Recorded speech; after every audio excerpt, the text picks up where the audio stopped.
La rhinoplastie médicale est tout à fait une alternative avec la chirurgie, sauf que la chirurgie est définitive et la rhinoplastie médicale n'est pas définitive. Il faut le refaire assez régulièrement. Cela dit, c'est souvent un premier pas pour voir, visualiser ce que l'on voudra avoir avec de la chirurgie.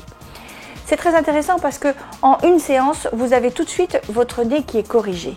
Donc, et puis cela pour au moins 1 an, et si vous utilisez de l'hydroxyapatite de calcium, ça peut durer 2 ans. Qu'est-ce qui se passe? On va pouvoir corriger une bosse, on va pouvoir corriger une pointe ou trop relevée ou trop descendante, on va pouvoir corriger une déviation de la crête nasale, on va pouvoir en fait affiner aussi un nez. On peut faire quand même beaucoup de choses. Ça se fait avec de l'acide hyaluronique.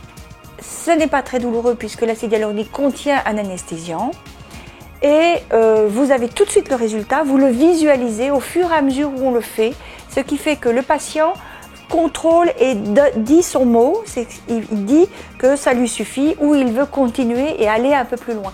Il visualise au fur et à mesure tout le résultat. Vous sortez, vous avez déjà ce que vous voulez.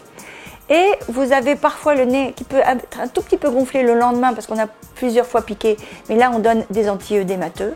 Mais vous travaillez tout de suite, vous n'avez aucune éviction sociale. Donc vous avez exactement ce que vous voulez. Et puis au bout d'1 an, on peut passer de l'acide hyaluronique qui est résorbable, inducteur tissulaire, à quelque chose qui est un peu plus long, qui est l'hydroxyapatite de calcium. Mais sinon vous pouvez passer à la chirurgie, vous savez déjà comment vous voulez votre futur nez.